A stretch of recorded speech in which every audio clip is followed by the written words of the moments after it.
네, 여러분 반갑습니다. 평안하게 잘 지내고 계시죠? 이철규 목사입니다. 우리 서로를 향하여 이렇게 손 한번 흔드시면서 샬롬 한번 외쳐주시겠습니까? 샬롬. 예, 소리는 들리지 않지만 저희가 손을 보면서 저희 안에 기쁨이 있을 거라고 믿습니다. 오늘 특별히 여러분들과 함께 또 가스펠 프로젝트 2과를 좀 나누고자 합니다. 먼저 준비해 주셔야 되는 게 있는데요. 여러분들 가스펠 프로젝트 책자에 2과를 한번 펴주시면 좋겠습니다.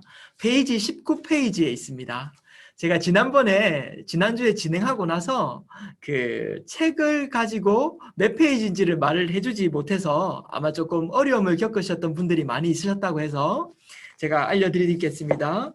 중고등부 책자를 가지고 계시는 분들은 페이지 19페이지를 펴주시면 2과가 딱 나오고요. 여러분들 중에 작년 페이지를 가지고 계신 분들은 24페이지를 펴주시면 됩니다. 청작년 가스펠 프로젝트를 가지고 계신 분들은 24페이지를 펴주시면 딱 맞으실 겁니다. 오늘은 지난주보다 조금 더 쉽게 할 생각입니다. 그래서 여러분들 가운데 조금 더 그 성경을 잘 모르는 분들을 배경으로 제가 오늘 과를 진행할 예정인데 혹시 여러분들 가운데 더 추가로 배움이 필요하신 분들은 책자를 좀 참고해 주시면 좋을 것 같습니다. 그 외에 뭐 궁금하신 점이 있다면 언제든지 저에게 카톡으로 문의해 주세요. 그럼 제가 알려드리도록 하겠습니다. 네, 그러면 오늘 가스펠 프로젝트 2과를 한번 시작해 보도록 하겠습니다. 오늘은 하나님을 찬양한 마리아 이렇게 되어 있는데요. 다시 할게요. 네, 하나님을 찬양한 마리아. 아이고. 네, 하나님을 찬양한 마리아 이렇게 되어 있습니다. 근데 여러분 책자를 보시면 중고등부 책자에는 천사가 마리아를 찾아왔어 이렇게 되어 있을 겁니다. 제가 중보기도회에 너무 반말로 적으면 안 될 것 같아가지고 제가 창작년에 있는 제목을 갖다 여기에다 넣었는데 주로 중고등부 교재로 진행이 되겠지만 제목만 제가 창작년 제목으로 넣었다는 것만 양해를 좀 구하겠습니다. 제가 이렇게 중고등부 책자를 보니까 찾아왔어 뭐 아니면은 뭐 이렇게 뭐라고 해야 될까요? 조금 태어나셨어 뭐 아니면은 아웃사이드셨어 뭐 이렇게 중고등부에 맞게 되어 있는데 저희가 아무래도 그 나이대가 조금 높다 보니까 제가 이름만 청작년에 있는 제목으로 하고 있다는 점을 미리 말씀을 드립니다. 오해 없으시도록. 네, 그러면 과를 시작해 보도록 할 건데요. 여러분, 지난주에 우리는 그토록 구약에 예언되어 오셨던 예수님이 이 땅에 오셨다. 이 사실을 저희가 배웠습니다. 약속대로 오셨다. 근데 그분이 어떻게 오셨냐면요. 동정녀 마리아의 몸으로 오셨습니다. 하나님이신데 마리아의 몸으로 오셨다는 것입니다. 여러분 그 말은 무슨 말이냐면요.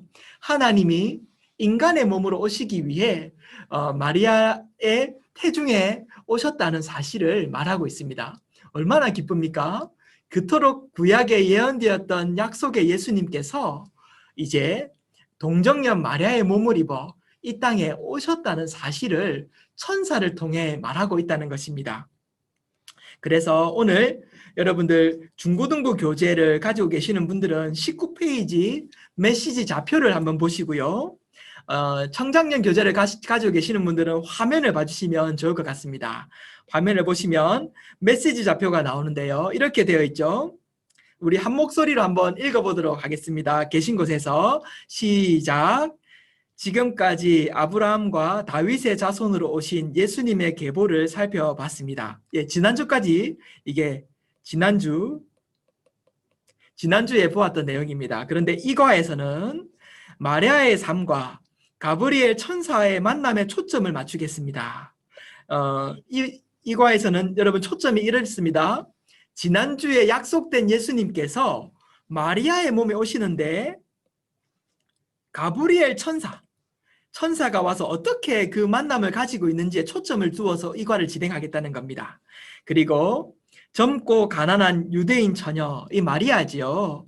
마리아를 표현하고 있는데 젊고 아주 어렸습니다. 그리고 가난한 유대인 처녀인 마리아에게 아기를 갖게 될 것을 예언하고 있습니다. 여러분, 처녀의 몸에 아기를 가질 수가 없지 않습니까? 그래서 이것을 신비롭다라고 하는 표현으로 제가 오늘 설명을 드리고 있는 것입니다. 그 아기는 다른 아기들과 다른 존재라는 것을 천사의 소식을 통해서 듣게 됩니다. 예, 그 아기가 바로 자기 백성을 구원하기 위해 이 땅 가운데 오신 하나님, 즉 예수 그리스도입니다. 그렇다면 이 과에서는 이 마리아가 이러한 천사의 목소리에 어떻게 반응했는지 그러한 내용도 이 과에서 한번 찾아볼 예정입니다. 네, 그래서 중고등부 책을 가지고 계신 분들은 그 메시지 좌표를 통해 이번 과에 배우게 될 내용들을 한번 봐주시면 좋겠고요. 이것을 종합하여서 오늘 배울 내용은 딱 이겁니다. 예수님은 성령님의 능력으로, 그 신비한 능력으로 사람의 몸으로 잉태되어 동정녀 마리아에게 태어나셨다. 이 사실이 성경 예수님의 첫 시작을 선포하고 있는 제목입니다. 예, 그렇다면 오늘 말씀을 읽기 전에 오늘 살펴본 말씀의 배경을 조금 말씀드리고 싶은데요. 오늘 말씀의 배경은 누가에 대해서 좀 나누고 싶습니다. 여러분, 사복음서 가운데 지난주에 마태복음은 유대인들을 향하여 기록한 책이라고 말씀을 드렸습니다. 그런데 오늘 이 누가는요, 많이 들어보지 않았습니까? 누가복음도 들어봤는데 도대체 누가가 누구일까? 누가는요, 의사였습니다. 이 사람의 직업이 뭐라고요? 의사였습니다.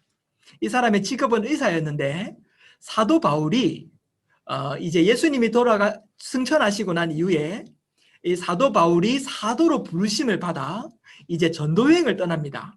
그런데 2차 전도여행을 떠났을 때에 첫 번째 전도여행을 한번 하고 나서, 여러분 우리도 북한에 이렇게 들어가지 못하지만 중국 접경 지역으로 또 선교여행을 떠날 때가 있지 않습니까?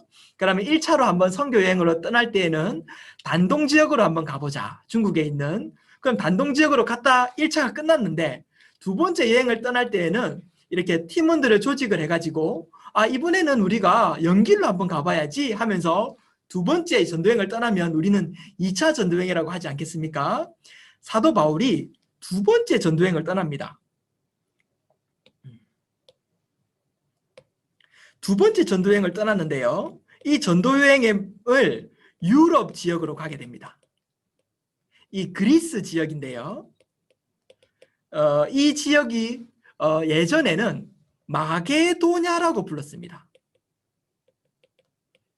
자, 여러분 이 그리스 지역의 마케도냐 지역을 지나면서 이곳에서 만나게 된 사람이 바로 이 누가였습니다. 그때 참 운명적인 만남입니다. 사도 바울이 누가를 만나게 되는 것입니다. 근데 여러분 사도 바울은요, 몸에 질병이 있었던 사람이었습니다. 그가 이렇게 말하거든요. 몸에 하나님께서 가시를 주셨다. 그러니까 몸이 아주 안 좋고 전승에 의하면 간질이 있었던 것처럼 이렇게 몸을 이렇게 좋지 않았다. 이렇게 표현을 하는 이 전승도 있습니다. 그러니까 이 사도 바울에게 있어서 의사가 함께 다닌다는 건 아주 중요하겠지요. 이 누가는 함께 협력하여 사역을 하게 됩니다. 그런데 여러분, 이 사도 바울이 마지막까지 순교하는 현장이 이제 기록되어 있는 그 성경이 디모데 후서입니다. 이 사도 바울이 이제 다 나이가 들어가지고 선교 현장이 끝날 때에 메머틴이라고 하는 로마의 감옥으로 이제 이송이 되어 가지고 이 메머틴 감옥에서 이 사도 바울은 이제 그 순교를 하게 되는데요. 그때 디모데 후서를 보면 이 사도 바울 곁에 끝까지 남아 있었던 사람이 누구인가? 그 사람이 바로 이 누가였습니다. 여러분 멋있지 않습니까? 누가가요, 이 사도 바울 곁에 언제나 함께하면서 복음의 현장에 끝까지 함께 있었습니다. 그런데 제가 누가를 존경하는 이유가 또 있어요. 이 누가가요, 누가복음서와 사도행전을 보면 사도 바울이 늘 사역을 할 때는 옆에 누가가 있었거든요. 근데 이 사도행전을 기록한 사람도 누가입니다. 그러면 자기 이름 한 줄 넣고 싶지 않겠습니까? 예를 들면 김승욱 목사님이 사역하실 때 제가 언제나 옆에서 같이 도왔다고 하면 김승욱 목사님의 행적을 막 기록을 하다가 옆에 이철규 목사도 있었다 이렇게 한 줄 쓰고 싶은 마음이 사람의 욕구일진데, 이 누가가요, 사도행전을 기록하면서 자기 이름은 절대 넣지 않습니다. 언제나 그 사도행전의 역사적인 현장에서는 사도 바울을 높인다기보다 사도 바울의 일들을 말하고 예수님을 높입니다. 자기는 철저하게 숨었습니다. 그러니까 참 이것들을 볼 때 누가가 얼마나 겸손한 사람이었을까를 우리가 또 짐작하게 됩니다. 이런 누가는 의사였지 않습니까? 그러니까 지식인이었습니다. 베드로하고 이렇게 예수님의 12 제자들은 갈릴리라고 하는 촌동네에서 어부를 했던 이런 사람이었는데요. 그러니까 뭔가 말도 거칠고, 성경을 보면 베드로가 막 예수님이 이렇게 잡히시던 날 밤에 마고의 길을 막 자르기도 하고 막 이렇게 흥분된 모습을 보여주지 않습니까? 그런데 이 누가는요, 그때 당시에 헬라어에 능통했고, 그러니까 세계 만국어, 지금으로 말하면 영어에 능통했고, 또 의사로서 아주 지식인이었습니다. 그러니 이 사람이 쓰는 이 헬라어 문체는 아주 아름다웠습니다. 그리고 아주 글을 정교하게 적습니다. 그래서 이 누가복음의 특징이 뭐가 있냐면요, 이 누가복음은 아주 아름다운 묘사가 되어 있어요. 글을 잘 적었다는 거예요. 아름다운 묘사가 되어 있고, 이 사도행전 1장을 보면 데오빌로 각하여 내가 지난번에 적었던 그 예수님의 행적에 대해서는 이렇게 표현을 하고 있는데, 내가 열심히 조사하여서 적었다 이렇게 말하고 있습니다. 이 말은 사람들이 잘 알아들을 수 있도록 그때 당시에 헬라 사람이든 누구든지 예수님의 행적을 잘 알아볼 수 있도록 스토리가 아주 이야기가 아주 잘 정돈되어 있는 글입니다. 그래서 여러분, 보통 예수님에 대한 드라마를 만든다든지 아니면 영화를 만든다든지 연극을 만들면요, 항상 누가복음을 인용합니다. 왜냐하면 이 누가는 참 아름다운 복음서거든요. 그래서 여러분 혹시 목사님 제가 복음서를 읽고 싶은데 좀 스토리를 아주 아름답게 읽어보면서 예수님의 이야기를 좀 알고 싶습니다 라고 물어본다면 저는 10중 8구 누가복음을 읽으라고 말합니다. 예. 그래서 여러분, 이 누가복음이 그러한 책입니다. 그러니 이 아름다운 이야기를 이렇게 저자 누가가 기록하고 있다는 사실을 좀 이 책의 배경으로 좀 말씀을 드리고 싶습니다. 그러니까 얼마나 아름다운 스토리를 적었겠습니까? 여러분 기대되시죠? 네, 그러면 오늘 한번 읽어보도록 하겠습니다. 첫 번째로요, 오늘 본문을 한번 읽어보면 중고등부 교재에는 나는 주님의 것이에요 라고 20페이지를 보시면 이렇게 표현되어 있는 밑에 말씀이 적혀 있을 겁니다. 그 말씀을 제가 좀 읽어보도록 할게요. 6째 달에 천사 가브리엘이, 여러분 보기 보시면 가브리엘 천사가 이 천사를 대표하는 사람입니다. 이 하나님의 천사인 가브리엘이 하나님의 보내심을 받아서 나사렛이라고 하는 아주 시골 동네에 가서 요셉에게 갑니다. 근데 이 요셉이라고 하는 사람은 약혼한 사람이 있었는데 그 애녀의 이름이 마리아였습니다. 근데 이 요셉이 누구의 자손입니까? 예, 다윗의 자손입니다. 그러니까 지난번에 말씀드린 것처럼 예수님께서 다윗의 후손으로 오셔서 다윗의 왕위를 이 땅에 선포하시는 진정한 참된 왕으로 온다고 하셨는데 그 언약이 성취되어지고 있지요. 그리고 이렇게 말합니다. 은혜 받은 자요. 여러분 맞지 않습니까? 태중에 이 땅에 있는 메시아를 잉태하는 여인이 이 땅의 역사상 단 한 명이었습니다. 여러분 얼마나 복된 여인입니까? 여러분 그래서 은혜 받은 자요, 정말로 은혜 받은 자지요, 이렇게 말합니다. 그래서 주님이 너와 함께 하시도다 이러니까 처녀가 이 마리아를 말합니다. 이 마리아가 이 말을 듣고 그 인사가 어찌함인가 너무 놀라지 않았겠습니까? 그리고 천사를 보니 마리아가 너무 무서웠나 봅니다. 그러니까 이 천사가 뭐라고 말하냐면은 마리아여 무서워하지 말라. 여러분 갑자기 여러분에게 천사가 나타나면 얼마나 무섭겠습니까? 갑자기. 그래서 너무 무서워하니까 천사가 안심을 시킵니다. 마리아야 무서워하지 마라. 네가 하나님의 은혜를 입었다. 여러분 얼마나 감사한 일입니까? 이 여인에게 아까 전에 말했지만 아주 가난한 동네, 아무것도 할 수 없다고 생각했던 여인, 그 스스로 아주 긍휼함이 필요한 그 여인에게 하나님의 큰 은혜가 임하는 장면입니다. 여러분 우리도 마찬가지지 않겠습니까? 우리도 북한에서 넘어올 때에 우리가 얼마나 긍휼함을 입은 사람이겠습니까? 여러분 우리가 무엇이 잘나서 하나님이 우리를 이렇게 구원의 자리로 부르셨겠습니까? 우리가 무엇이 대단하다고요? 아무것도 없었던 우리, 가난한 우리, 죄밖에 모르던 우리에게 이렇게 하나님이 은혜를 베푸셨지 않겠습니까? 오늘 마리아에게 하나님이 그렇게 우리에게 말하고 있는 것입니다. 그리고 이렇게 말합니다. 보라, 네가 잉태하여서 아들을 낳을 것인데 그 이름이 예수다. 저는 이 장면을 읽으면 너무 놀랍니다. 여러분, 예수님이 이 땅에 오십니다. 오셨습니다. 얼마나 놀라운 장면인지 모르겠습니다. 그리고 이렇게 말합니다. 그가 다윗의 왕위를 그에게 줄 터이니, 다시 말하면 지금 너는 아주 연약한 여인의 몸이지만 너에게 잉태될 그 예수는 바로 이 땅의 참된 왕이다. 구약부터 예언되었던 바로 그 메시아다라고 이렇게 천사가 알려주고 있습니다. 그러니까 마리아가 당황을 해서 이렇게 말해요. 나는 남자를 모르는 처녀입니다. 그런데 어떻게 제가 아기를 낳을 수 있습니까? 이렇게 말을 하는데요. 천사가 대답하되 성령이 내게 임하시면 그 능력이 너를 덮어서 이것이 가능할 것이다.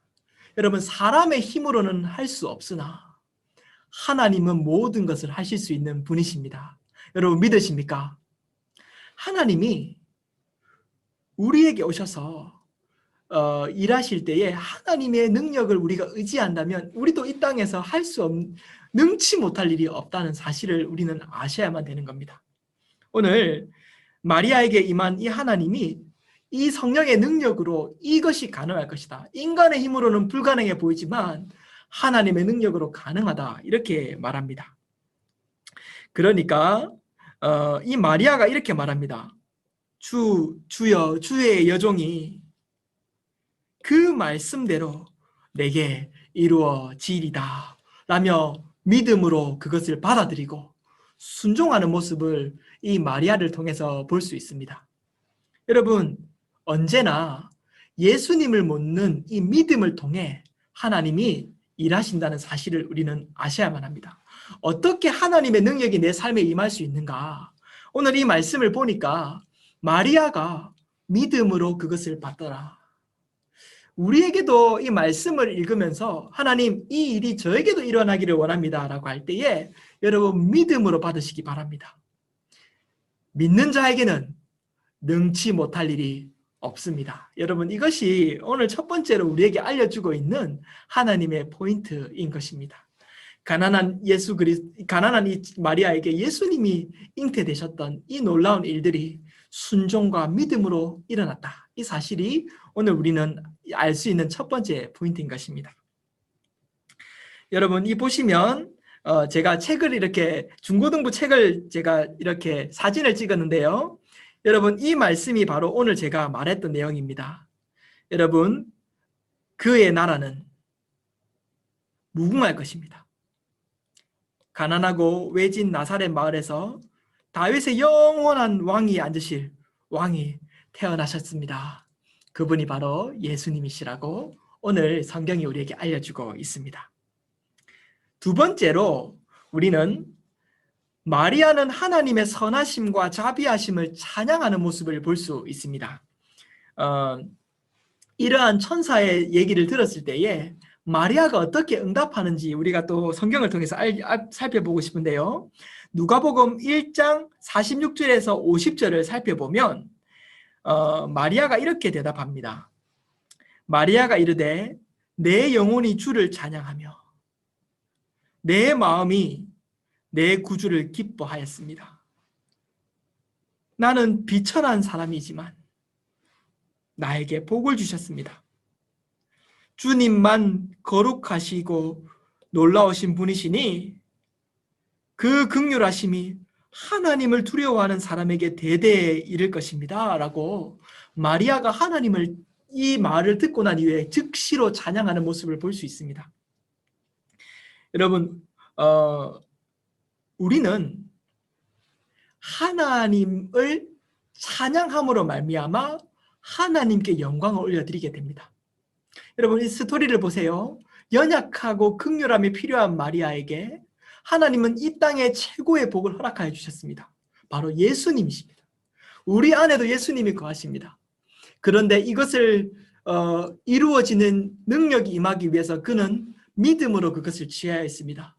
그리고 이 믿음이 있고 난 이후에 마리아는 그 일이 일어나기도 전에 즉시로 하나님께 영광을 올렸다는 것입니다.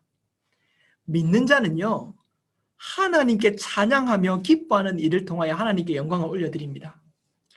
여러분, 우리는 믿음으로 하나님을 믿습니다. 오늘도 우리 삶 가운데 일하시는 주님을 믿습니다. 이렇게 고백하지요. 그렇게 고백하는 자는 예배의 자리를 늘 지키기 위해 힘을 써야만 합니다. 예배한다는 게 바로 주님을 찬양한다는 것이지 않겠습니까? 예배한다는 것이 바로 주님께 영광을 올려드린다는 것 아니겠습니까? 사랑하는 성도 여러분, 믿는 자로서 믿음으로 능력으로 이러한 예수님의 은혜를 입었다면 우리는 예배의 자리에 나아가야만 할 것입니다. 오늘 말씀을 살펴보니 마리아는 즉시로 하나님의 선하심과 자비하심을 찬양하였다는 것입니다. 그는 자비를 입은 사람이었기 때문입니다. 이 자비라고 하는 것은 오늘 PPT를 보면 알 수 있듯이 받을 자격이 없는 자에게 주어지는 하나님의 선물입니다. 여러분, 우리가 이 하나님의 구원을 받을 자격이 없는 자임을 우리는 압니다. 그런데 주님이 그 구원을 우리에게 선물로 주셨습니다. 이것이 바로 자비인 것입니다. 우리는 이 자비를 받은 자로서 해야 될 마땅한 태도는 하나님, 내가 자비 입은 자이니까 하나님, 내가 돈을 더 많이 드릴게요.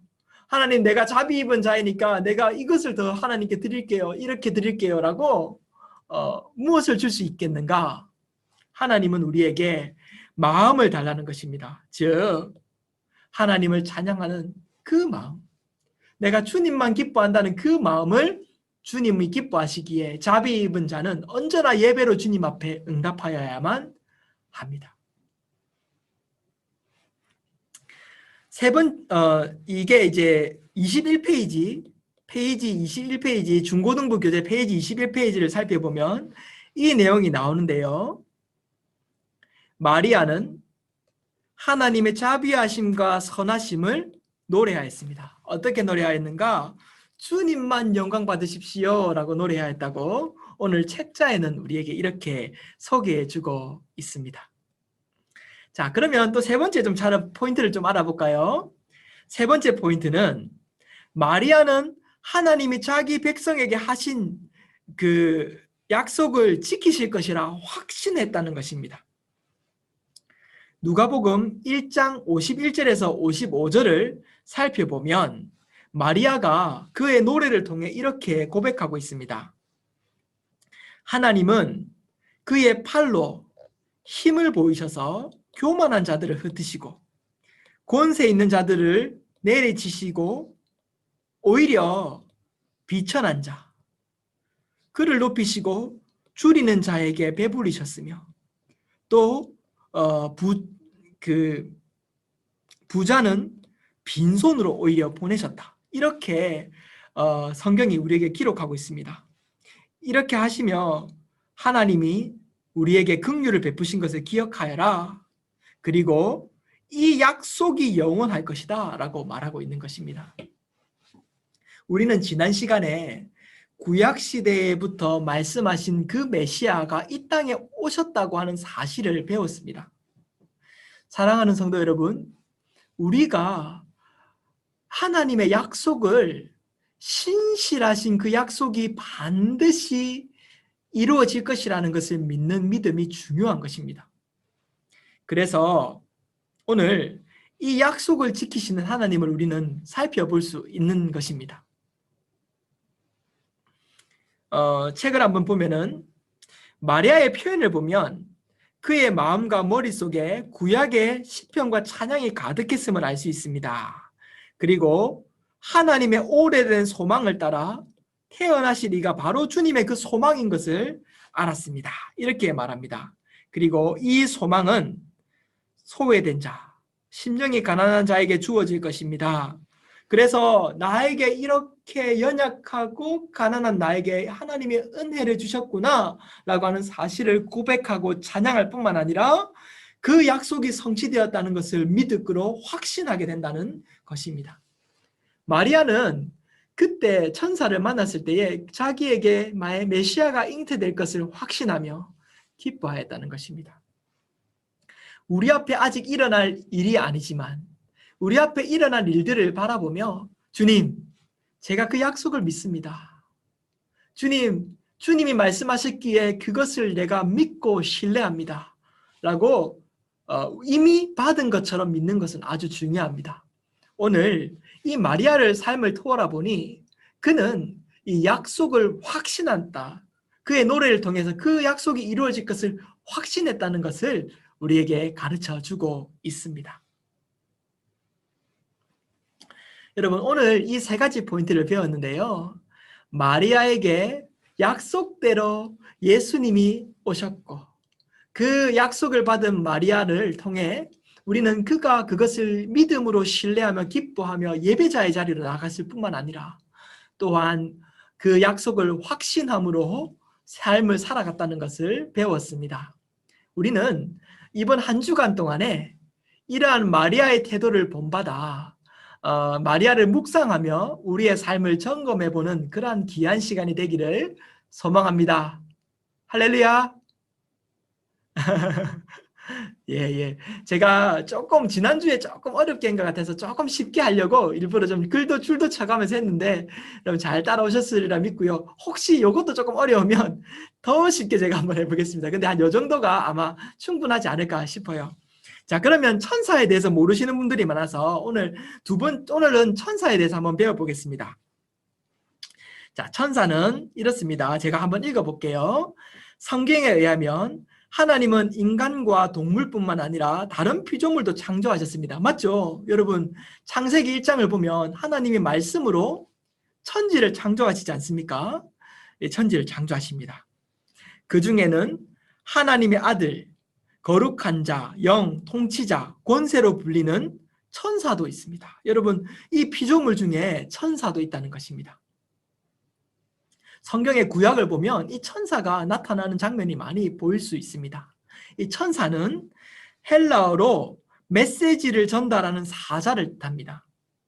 그래서 앙겔로스라고 하는데 여러분, 메시지를 전달하는 사자, 다시 말하면 하나님의 메시지를 가지고 이렇게 전달하는 사람, 그 사자라는 것입니다.